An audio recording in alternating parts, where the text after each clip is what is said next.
Welcome to Kishore Chess Mentor. This is the fourth episode of pawn structures, and we are going to see about hanging pawns. So, what is an hanging pawn?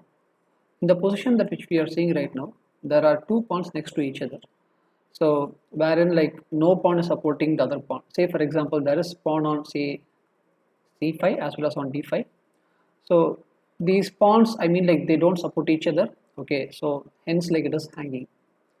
So if it is supported by any of the other pawns, then it is not hanging. Say for example, in case if the pawn was on c6, so it is not a hanging pawn. Rather, we can call this c6 as a backward pawn. Okay, so how can we play with this? What are all the advantages and disadvantages of having an hanging pawn? What should we do when we have a hanging pawn, or what should we do when we are playing against a hanging pawn? So we shall see that in detail. And in this particular position, in general, when you are having a hanging pawn, what you have to do is you need to ensure that both the pawns are well supported. So when you see in this position, these two pawns are not well supported, because like this particular pawn on d5 is vulnerable. Okay, so this particular pawn on d5, we can say that it is being attacked by knight, rook, as well as bishop.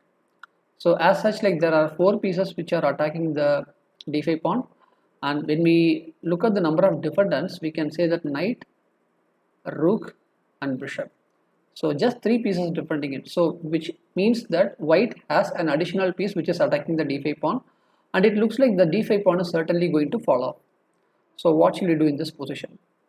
So here we have clearly established that white is attacking the hanging pawns, and there is no dynamic play like which black can try to do. So what he will go on with, he will say like he is going to block this one with knight e4, and here in this position it is going to be knight into d5. So the sacrifice, it is eliminating the defender for the knight. So bishop takes d5 and then bishop takes, so we have one pawn. In other words, say for example, in case if knight takes pawn and knight takes a rook, okay, the queen is hanging. Okay, so having said that, this is one portion of it, and there is one more thing that which we need to look at. Okay, so the positive aspects of having a hanging pawn. So if you see these two pawns, like they are taking control of the opponent territory for these particular squares. So which are, like it is as if like they are taking control of the center. Okay, so what you need to remember is when you are having a hanging pawn, you need to ensure that both the pawns are well supported. Okay, and you need to look for the dynamic play. And one more thing, like where having a hanging pawn is going to help is, it is going to have sort of a semi-open adjacent file. Say this particular file as well as this particular file. These two files are open for black. Okay, so black will play around it. Okay, so this is something that what black is having as an advantage, because he is having two semi-open files and he can start pressurizing the b file or e file. In this position, he is not pressurizing any of the files because it is being supported by the pawns on f2 as well as on a2. So in the next position, I will show you like how the semi-open file is going to play a major role in terms of having an hanging pawn. Okay, so in this particular position, like we know like how to play with this one. Okay, this pawn, like white is going on all attack for this pawn, and he is immobilizing the pawns. Okay, the pawns, like there is no dynamic play for the pawns. It is kind of immobilized wherever it is. So the c5 and the d5 pawns are completely immobilized and he cannot move the pawns. Okay, and that is a chance of attack for the white, and he has well executed it. Okay, in the next position, let's jump on to the position number 2.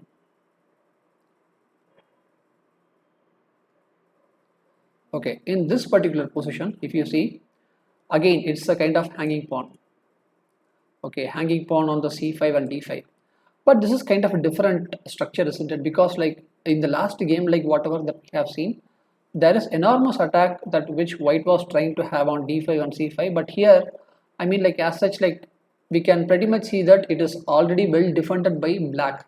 Okay, so black has defended both the pawns. This is one, and the most important thing is he has a beautiful semi-open file, and there is a target for black b2. Okay, so this is one, and then what? So in this particular position, okay, so black's intention can be to play queen b4, and after queen takes, I think like he can go with pawn n2, and then he can start attacking this a2 pawn. So a2 is kind of a backward pawn. He can pile up his rook on a7 as well as on rook a8, and he can start attacking, pressurizing on a2 pawn. Okay, so having said that, knight, I mean like went on to d3 in order to stop the queen from coming to b4, and meanwhile he is attacking the c5 pawn. Okay, so in this particular position, black plays c4. The moment we see that black is playing c4, we can, I mean, we have seen in the past videos that there is a backward pawn, and backward pawn can be having a weakness associated to it. Now all of a sudden, this particular d5 pawn is a backward pawn. So can we play like this? Yes, because white doesn't have enough time to go on and attack the backward pawn, because like he has his own problems to take care of. So knight goes on to f4, and after knight f4 he went on to rook b8. So what is happening here is he has a target to attack, that is b2, and b2 right now, I mean like we have seen the isolated pawn top, I mean backward pawn topic. So b2 is kind of a backward pawn because it is not being supported by any of the other pawns. So now what is happening here is he has to play rook b1, and the moment this happens, this bishop goes to f5. All of a sudden the bishop is getting much stronger. Okay, so whereas now the bishop on e6, I mean like it is being blocked by its own pawns, but now the bishop is getting much stronger. So here in this position the rook has to make a lot of moves, and now what is happening is we shouldn't rush to take the pawn on b2, because then I think like he can take this pawn on d5 as well. Okay, so what he will do is like he will start protecting the d5 pawn and making sure that the b2 pawn will still go off. So rook goes to d2. In this particular position he plays g5. The intention is to eliminate the defender. Okay, I mean the knight on f4 is an attacking piece for this particular pawn. Let me eliminate it. So now in the actual game he sacrificed this particular knight, and then he played, whereas the move that which he could have played is knight to h5, and now knight to e4. So rook to c2. So here in this position queen goes to b4. Now what is happening is he can say queen into rook into, and then the other rook can go to b8, and he can start attacking this b2 pawn, and moreover there is a pin that is looking at the rook. Okay, so the knight will jump at the right time and he will take the rook for sure.